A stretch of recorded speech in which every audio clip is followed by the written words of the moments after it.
Welcome back to the Fantasy Price Check. Today we're going to be taking a look at James Conner. Just to let you know what we're doing here on the channel, we are taking a look at player ADPs and we are grading them based upon whether a player is overpriced, underpriced, or fairly priced. And today we're looking at James Conner.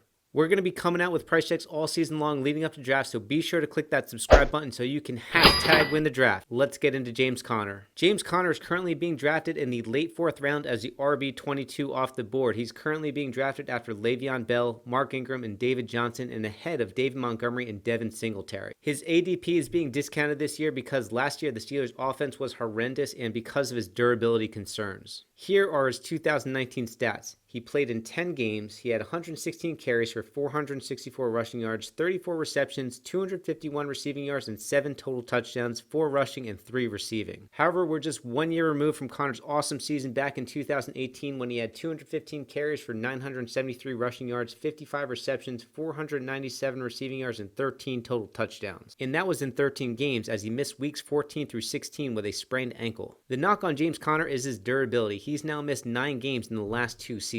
On the positive side, James Conner doesn't have a lot of tread on his tires. He's only 25 years old and has only been a starter in the NFL for 2 seasons. And although he's been banged up, he hasn't had any major injuries. It should also be mentioned that James Conner is in a contract year. Now, to talk about Conner's injury history, last year he sprained his AC joint in Week 8 and missed 6 games as a result of that. And then back in 2018, he missed 3 games as a result of a sprained ankle and missed weeks 14 through 16. So while he does have durability concerns, he does not have any major medical red flags. It's not like he's suffered an ACL tear or a fracture, it's just been sprains. Because of the games he missed last year, Conner finished last year as the RB33, but on a points per game basis, he finished as the RB18. He had more points per game than Le'Veon Bell. While James Conner was healthy for the first 8 weeks of the season, he was the RB9 in total points and the RB10 in points per game. From weeks 1 to 8, James Conner had more points per game than Alvin Kamara, Chris Carson, Josh Jacobs, Derrick Henry, and Mark Ingram. Based upon James Conner's first 7 games of the season when he is healthy, here's what his 16-game pace would look like. He would have 222 carries for 868 rushing yards,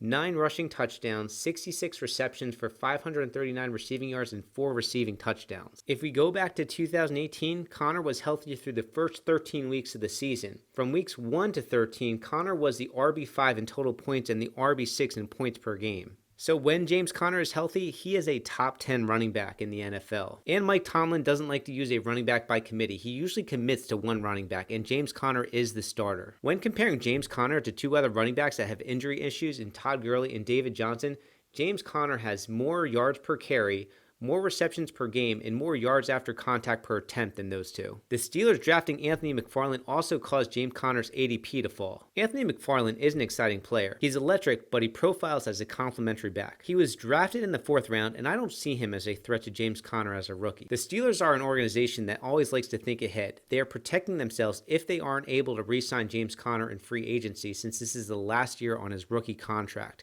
And the Steelers are going to be tight on cap space. This year, I'm only expecting Anthony McFarland to get maybe 8 touches per game. The bulk of the work is going to go to James Conner. James Conner is Mike Tomlin's guy and Big Ben's guy, which is why I'm not seeing Anthony McFarland as a threat to James Conner this year. And if you're worried about Anthony McFarland, you're able to draft James Conner in the 4th round and then draft Anthony McFarland in round 12 as a handcuff. But if James Conner does go down to an injury, I believe that Benny Snell is going to be the handcuff to James Conner, and he is going to be free. He's going undrafted. I currently have James Conner as my RB23, and that's right where his ADP currently is. I have to bake in James Conner's durability concerns along with the Steelers' crowded backfield. However, I think that James Conner does have top 15 upside if he stays healthy and if the Steelers remain committed to him as the starter. Getting James Conner as your RB2 in the back of the 4th round is great value, but it is a slightly risky pick due to his durability. Based upon my own draft strategy, I'm probably going to be going RB in round 1 and 2 and looking at a wide receiver in round 4 like AJ Brown or Calvin Ridley. However, James Conner is going to be on my radar in round 4. James Conner is fairly priced given his durability concerns. However, he was very close to being rated underpriced based upon his upside. If you're able to get 16 games out of James Conner, you may have a top 15 running back that you were able to get in the late 4th round. Guys, if you like what we're doing here on the channel, I want you to smash that like button and click subscribe. We're going to be coming out with these price checks all season long leading up to drafts. And if you're debating whether you should draft Le'Veon Bell or James Conner, I'm going to throw up Le'Veon Bell's price check in the corner of your screen, so be sure to check that out. And I'll see you on the next one.